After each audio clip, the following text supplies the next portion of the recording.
Okey tuan, semua hidup So ni lampu pagar, lampu dinding tadi. Mana?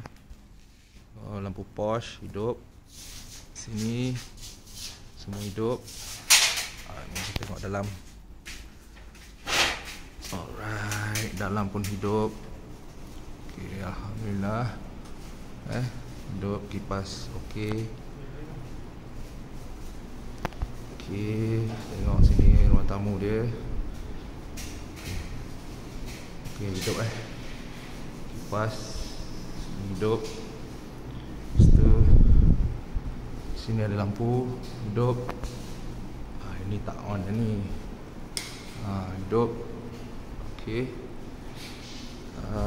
Kita tengok bilik depan. Bilik master. Okey, so lampu baru dia. Keadaan malam. Right. Sini hidup. Okey, kita tengok water heater.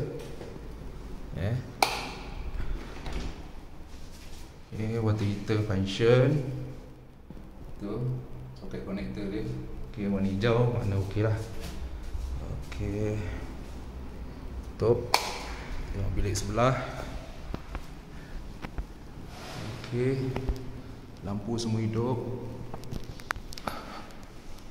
Okey, hidup. Aircon. Okey, tu dengar bunyi hidup. Kipas on dulu. Okey. Kipas dinding hidup.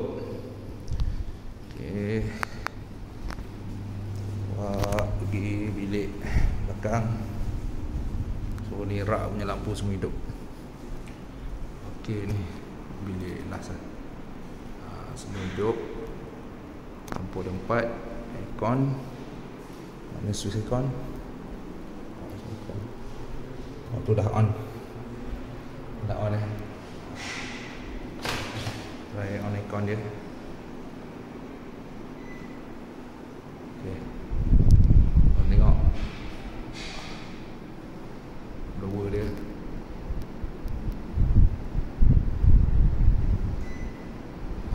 Tu dia. Okey, aircon hidup. Tutup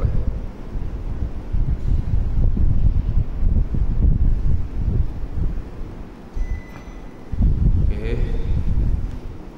So, aircon tertutup. Okey, kita bawa dapur. Semua hidup Okey, hidup. Hidup, ni pun hidup.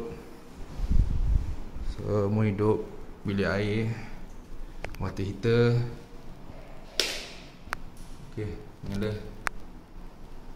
Alright. Baik. Lagi kita check ni. Ni apa ni? Hot kitchen. Okey, nyala. Alright. Kita check plug nanti.